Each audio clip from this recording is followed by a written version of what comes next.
kan baay'ee na gaddisiisee ture. Simboo fi beenyaa kan walitti isaan buustuuf maaliif?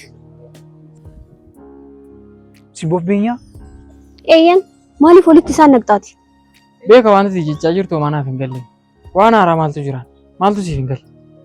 Dhimma kee fi dhimma siifan. Maatii koo kabajuun qaba kaa sanaaf. Ana waliin haasa'uun kabaja maatii kee waan gabbuus maal qaba?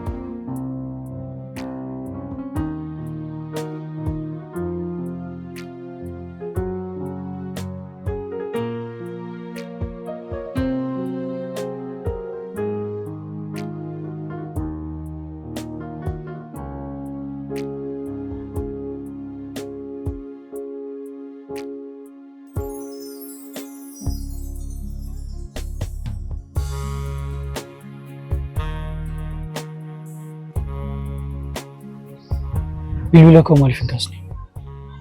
Garuu sammuun kee akkamitti yaadaati yeroo hunda kan karaarra dhaabattee na naasistu? Yoon sirriifachisee dhiifama. Rakkoon qabu. Karaa dhimma keetii deemuu ni dandeessa. Siif bilbileen ture bara. Akka tasaa karaa gubbaa si argee malee. Kanaafuu amma siif godhure? Waan of harkaa qabdu kana mana kaayetii kottu. Anas maxxansi eega. Qoy garuu sammuun keessan akkamitti yaadesiin? Eenyu fa'a? Mara keessanuu. Nuti eenyudha? Nama hundaan akka barbaadamtu dagadheen ture. Beeka. Oduun sammuu nan dhukkubsin. Amma karaa kootti irraa sokki. Siifan. Baay'ee of hin dhiibin. Tarii gaaffii sitti baay'ateef kan koomaa sitti fakkaachuu danda'a. Garuu guyyaa tokko si barbaachisa si galee. Dhimma na barbaachiftaaf nan barbaachistu miti kan irra jiru. Amma karaa koo gannaaf dhiisi. Siifan. Si dhiisee nan deema. Garuu akkas of hin dhiibin. Akkas hin ta'in. Gaafa mara karaa koo irra dhaabattee akkas hin ta'in naan jette moo maal jechuudha kun? Dhimma adda maal waliin jennee adda baanii siifan. Maal waliin jennee isatti sola garreessa. Hundaa irratti nama deebii kee godhaman. Ati garuu tasuma jijjiiramteetta. Miira koomaa sitti fakkaachaa jiru. Guyyaa sana wanta siif deebisuu qabu hundaa siif deebisee hin jira. Isaan ala garuu deebii addaa tokko waan irraa eegduu hin qabdu.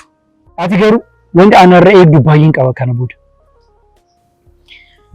Sirraa wanti eeggamu tokko illee hin jiru. Gaafa hunda bakka namni siin barbaanne dhaabachuu malee. Siifan. Arraba kee adabachaa dubbadhu kana booda. Yoo na dabachuu baadhee maal fiduuf? Homaa siin godhu. Garuu akkasitti muufadhu godhin. Muufattee dhiifattee dhimma keeti. Garuu lammaffaa karaa koo irra dhaabatin kana booda tole.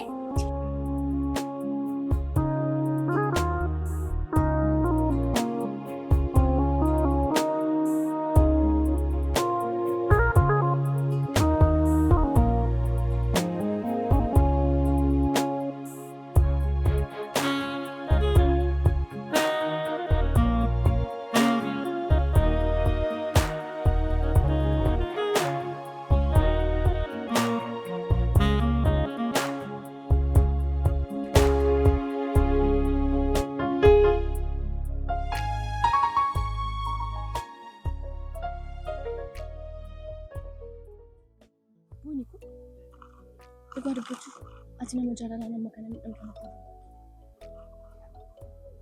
Anis taanaan miidhamtu miti. Garuu miira sana nan qabaaf malee.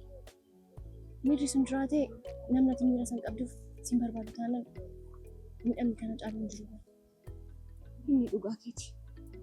Garuu na jaalataaf nan jaalatu isaa hagammaa adda baasee baruu hin dandeenye. Itti dhiyaadhu baruuf yaali. Garuu akka miidhamne ani miidhama kee arguu hin Beekaan nama akkasii miti. Yoo ati baay'eetti dhiyaattu akka namaatti sin ilaallatu kadhatti fakkaata. Beekaa qofa miti. Dhiironni martuu akkuma isaan. Gaafa toonni keerraa isaan jaalladhu isaan iddoo biraa jiru. Garuu beenya afaan akkamitti wal baruu dandeessa? Akkamitti miira kan keessi hubatee si faana ta'e? Akkamitti akkana waliin turuu dandeessa? Akkam jedhee sitti himu. Beenyaa jechuun onni jaallatuu fi jaallatamu qaba. Akkamitti amma kana waliin turuu dandeessa? Baay'uma isaa bana jaallatuuf wanta barbaadu hunda naaf ta'a. Nuti shamarran immoo gaafa wanta barbaanne argan onneen keenya jaallachuuf ni saddamti. Eenyutu gaaffii jaallachuuf qopheessee garuu jalqaba. Gaafa narra taa'ee yaadu arma mataa koo natti fakkaata. Dhugaa kee jechaa jirtaa? Dhugaa kooti garuu afaanii baafadhee miti. Akkamitti ree?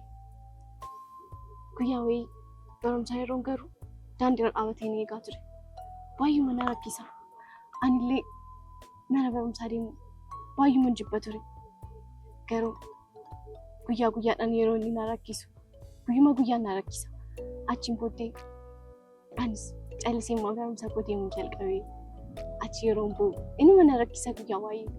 Achiin guyyaa tokko akka wayii ta'e hin dhufne ture. Anillee baay'ee eegaa ture.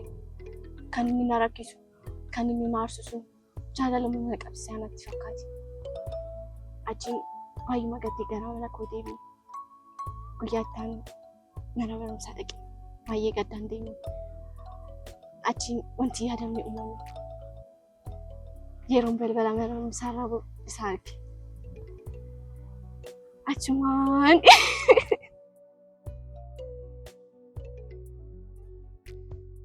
Achumaan guyyaa tokko daandii irratti argeen ture. Guyyaa san baay'ee na gaddisiisee ture. Guyyaa san irraa ka'ee jaalalli na qabee natti fakkaata. Ati garuu onnee gaarii qabda. Maaliif akkas jette? Nama hin beekne sa'aatii muraasa keessatti akkanatti jaalachuun kan kee baay'ee na dinqa. Booni ko beenyaanis yeroo baay'ee ati nama addaadha naan jedha. Kanumaaf natti fakkaata. Dhugumaayyuu ati nama addaadha. Booni ko baay'ee na qaanessaa jirta. Dhugaati nama addaadha. Sirraayyuu beenyaan baay'ee carroomaadha. Maaliif? Dubartii si fakkaattu argachuu isaatiif qofa. Garuu amma xiqqoo walitti bu'uu jiru. Maaliif walitti bu'uu jiru? Beekadha. Beekaa? Beekaa maal godhetu? Wanta nani qoosadhaaf itti dubbadhe inni dhugaa godhee beenyatti. Beenyaan immoo ana taaluuf waan xiqqoo narraa barbaadu. Beekaan kun bakkuma hundatti nama gaarii miti jechuudha.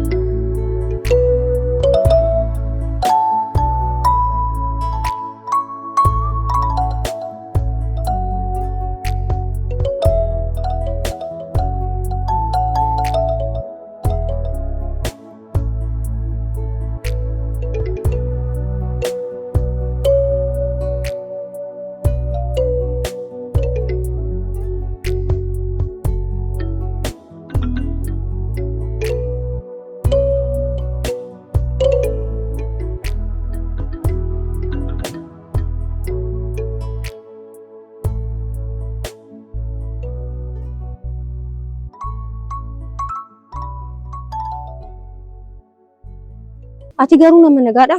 Maaliif nama walitti naqxa? Har'a immoo akkam si gochaa jira? Kana booda bara ati nama guddaadha. Waan gaarii fi hamaa nama adda baasee beekuu danda'udha. Eenyu waliin akka dubbachaa jirtu beektaa garuu moo dogongortee dhufte? Suma mataa keeti. Hanga yoomitti ijoollee taata akkanatti? Bilbiltee kan naamti na arrabsuufi? Balleessaa kee irraa akka barattuuf ture. Garuu ati nama balleessaa ofirraa baratu miti.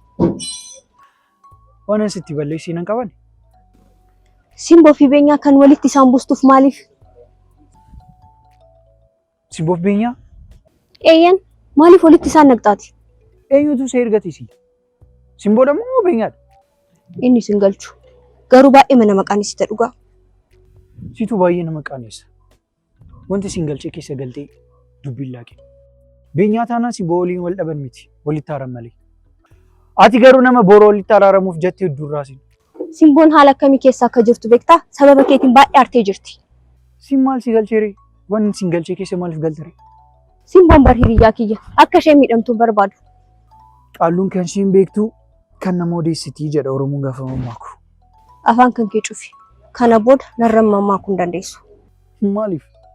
Waan kamiifuu beekaa. Yoo dandeessi amala kan kee sirreessi kana booda. Fitattee?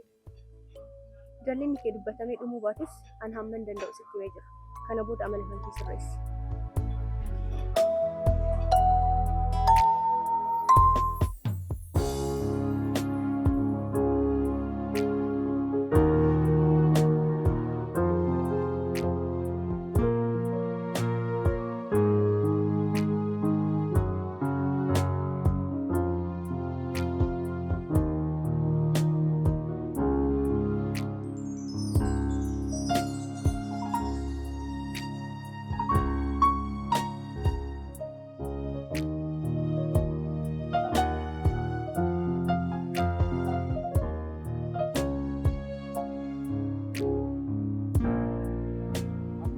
karaarra. Homaa gara mana galaan jira. Maaliif as teessare? Ayi galuuf hin jira kanaaf nan deema. Irra deebi'ee asitti akkasii argine. Amma deemiti gara manaa gara. Ashi.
Ayi lakkin irra faasisne.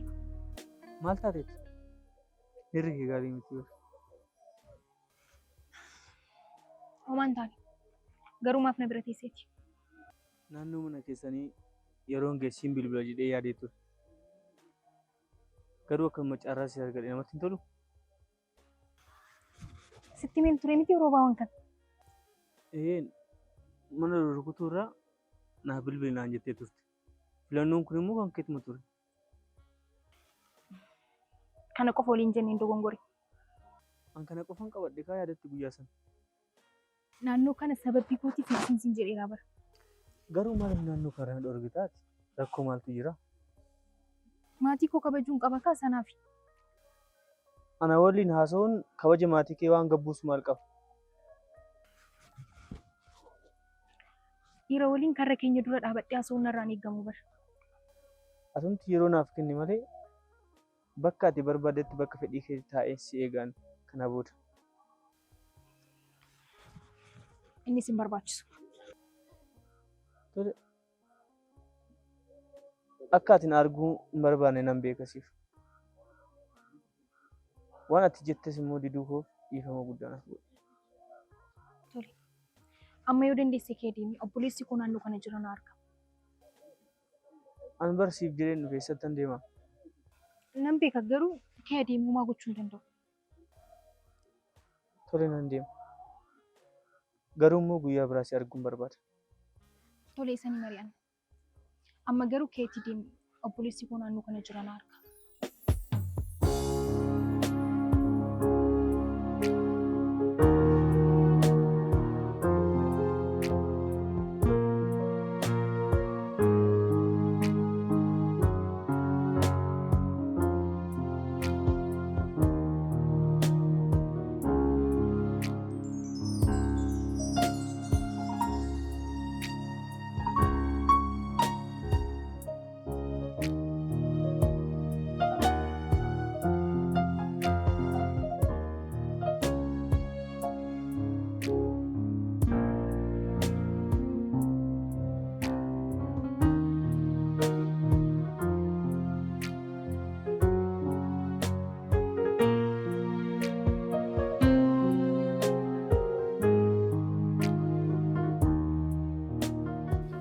Maal simboo maaliif akkasii hoggattee deemta? Narraa beeksisaa yeroo bahu. Narraa beeksisaa nama rakkina keessa jiru fakkaata bara. Anuu akkasiin xiqqoo waan na dhufe. Maal taate? Ayi akkasumaan keessi koo nagaa miti malee uumaan taane yeroo bahu. Osoo si dhukkuu maaliif qofaa deemtare? Fagoo miti asuma dhiyoo nama bira deemaa jiru. Tole akkas ta'an gaariidha. Yoo sitti cime immoo dhaqi ilaalame simboo. Tole nan yaalama galatoomne.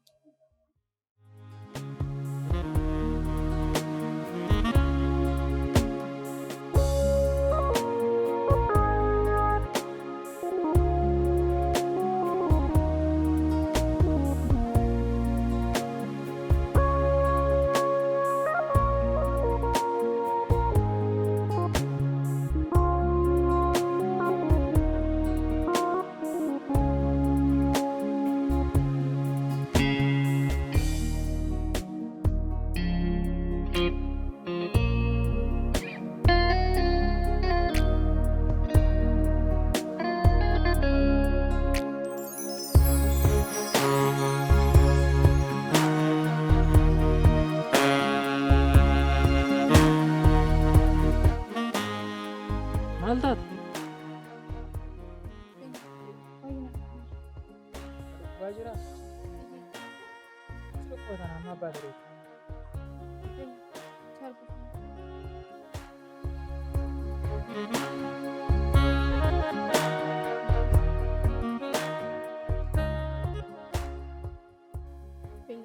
Tole dhufama.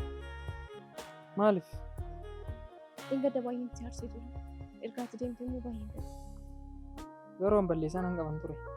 Isa irra deebinee taasoo hubannee itti darbu.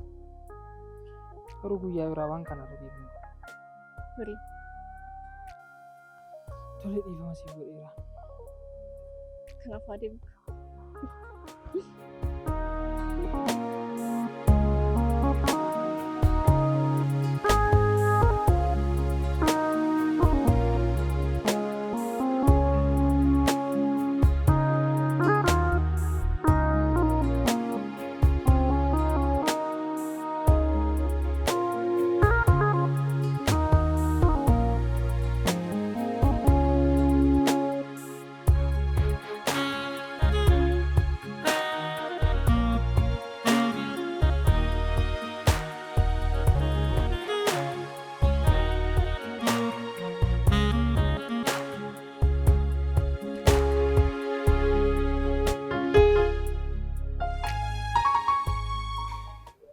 Qoy garuu sammuun keessan akkamitti yaadesiin?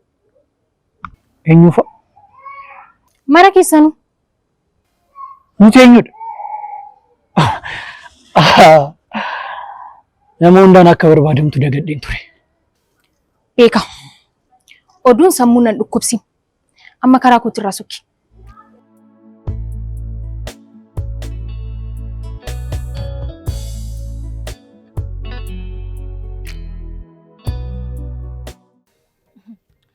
Qoy kanarra akkamitti akkan si barbaadda? Ati na jaallatta na barbaadda. Ani immoo sin jaalladhu. Kanarra akkamitti akkan si beeku barbaadda? Siifan, maaliif akkas jette? Jechuun maaliif akkas jechuu dandeesse?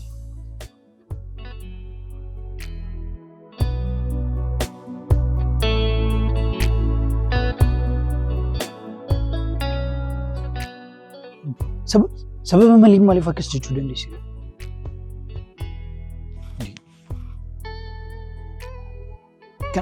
Kana maali muga deemee gaafadha.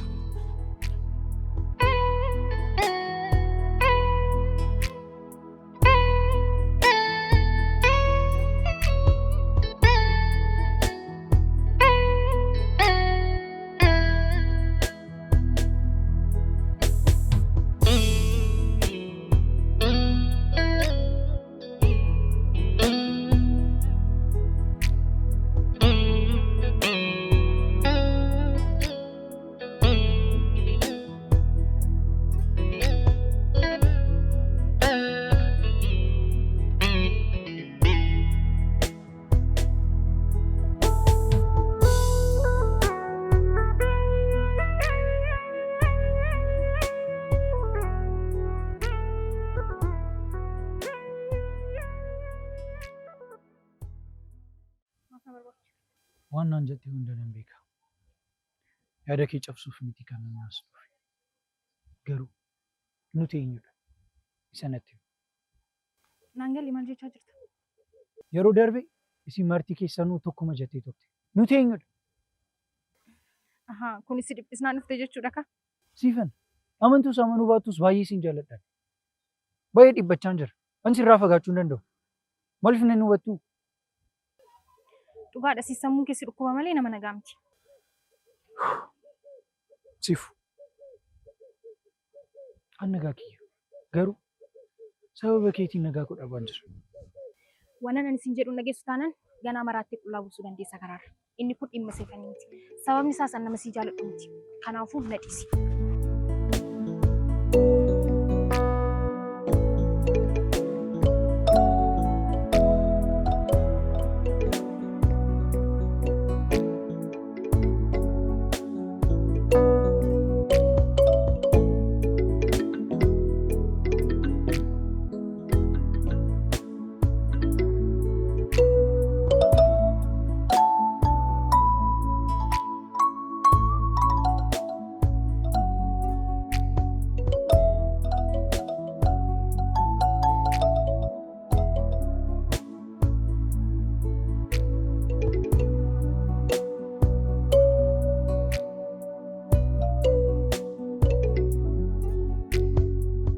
taatee obboleessa?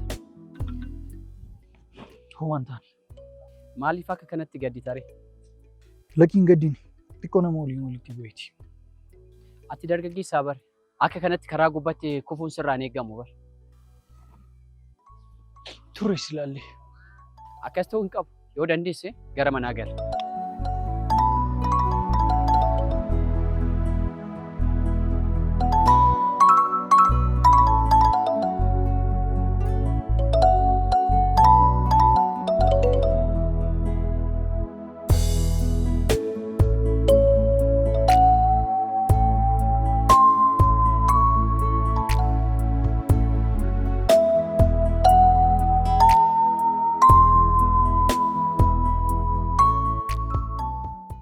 Beekamaan aduu akkana gubu kana keessa eessaa deemaa jirta? Bakkumaatti deemaa jirtu. Ani eessaan deemaa jira? Isa situ beeka. Hamba arga nama sii bilbileen ture. Simboo waliin ture. Bilbilli keessaa ban hojjenneef ishee bira waliin galaara. Ati yoomirraa jalqabdee karaa kanaan gara mana galuu jalqabde. Maal taateeti? Gaafa nagaas gaafadhu nagaa nan gaafanne miira addaa natti agarsiisaa jirta. Nagaadha? Maal taatee jirta? Nagaa gootii garuu hiriyaa akka kee qabaachuurra hiriyaa dhabee qofaa koo rakkadhee iddoo naa wayya si galee. Maal beeka rakkootu jira moo amma kana naa arrabsitu maalan si godhe? Rakkoo jira. Waan an balleesse yoo jiraatin itti himuu qabda malee akka kanatti fuula natti geddaraachuu hin qabdu. Maal taatee jirta? Gaafa simboon qoosaadhaan qabdee gaafa natti himtu homaa naan gallee ture. Beeka waan nuti jechaa jirtu homaa naaf hin galle. Waan haaraa maaltu jira? Maaltu siif hin galle? Dhimma kee fi dhimma siifan. Akka ati yaadaa jirtutti an amma siifan biran deemaa jira jechuudha. Shakkii kana yoomnis taate? Deemtees dhiistees homaa naan galchu. Yeroo ati baay'ee nama qaaniista si galee.